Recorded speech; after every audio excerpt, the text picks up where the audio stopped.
Hello children, welcome back. Now we are going to see what all the information we get from the chemical equations we write.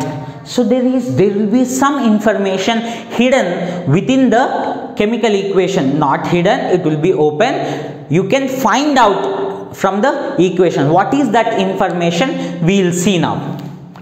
So while we are discussing activity 1, activity 2, activity 3, I have discussed certain cases. If you remember those cases, if precipitate is formed, if any precipitate is formed, we would say that, we would indicate that precipitate formation by a downward arrow like this. If any gas is formed, we indicate that particular evolution of gas, evolving of gas by upward arrow beside that particular gas.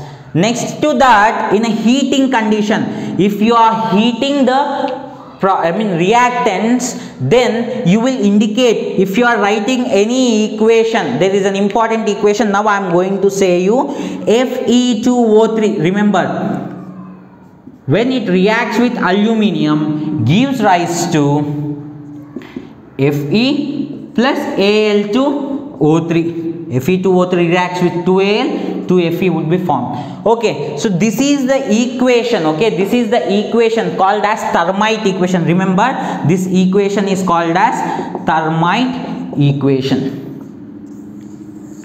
This equation we will encounter again in metallurgy. In metallurgical principles, you will encounter this particular equation, very important equation. There might be a question for 2 marks asking to write this equation and explain the process. Okay, whatever it is. In this process, they will get iron laid upon the tracks where there are gaps. They will fill this iron by carrying out this reaction between Fe2O3 and aluminium, iron oxide and aluminium. So what they do, they heat these reactants to show the heating process. To show that heating process, upon the arrow mark, they will indicate this delta. If you put delta upon the arrow mark, then that indicates that you are heating that reactants, you are heating those reactants together. See, if precipitate is formed, you would indicate with this downward arrow. If gas is formed, you would indicate a upward arrow putting beside it. And next to that, there is a process I have discussed in activity 1 and activity 3. I have told you there is a process where the energy is released. That process is called as exothermic process. I told you, exothermic process.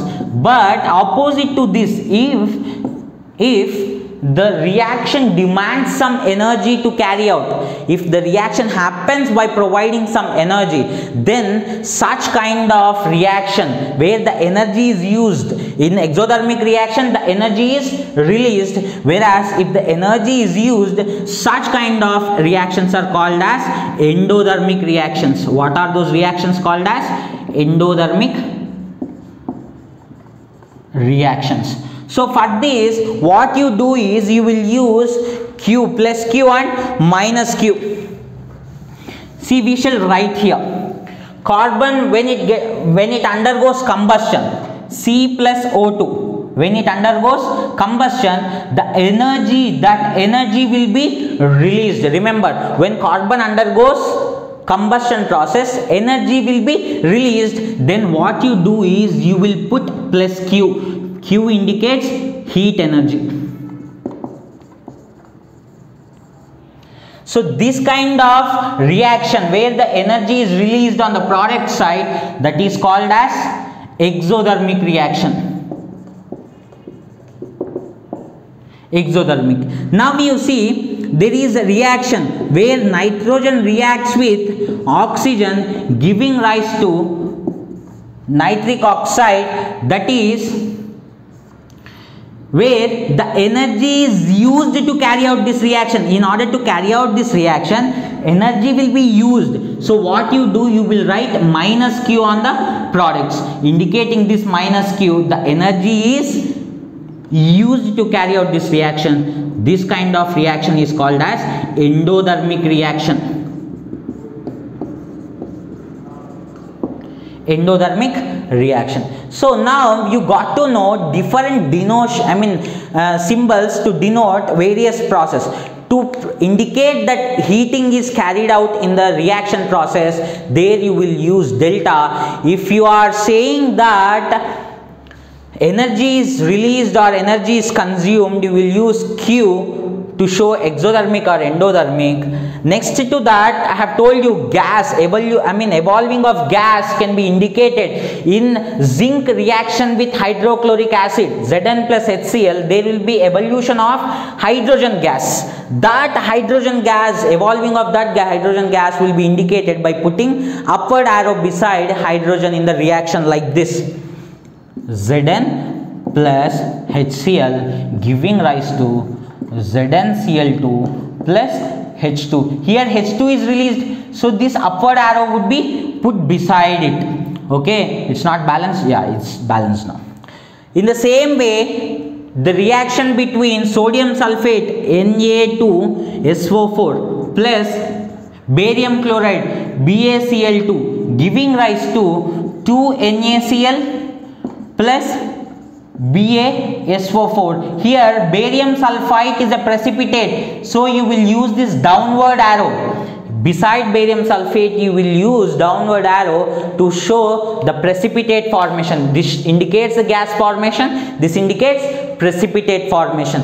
That is how there is some information always would be given in the equations. And there is one more thing I wanted to say. If you want to put some condition upon the reaction, like if the reaction is carried out at 1400 degrees Celsius, if the reaction is carried out at 700 atm pressure, like this, if any if any pressure or temperature conditions are there, they will be put upon this arrow mark like this. You will write the conditions upon those arrow marks. So the conditions will be given: heating, whether it is heating, whether the reaction is carried out by heating or not, whether the reaction requires energy, whether reaction releases some energy, the gas will be evolved, or all these things can be told on seeing the equation. That's all. This is for this session. Bye bye.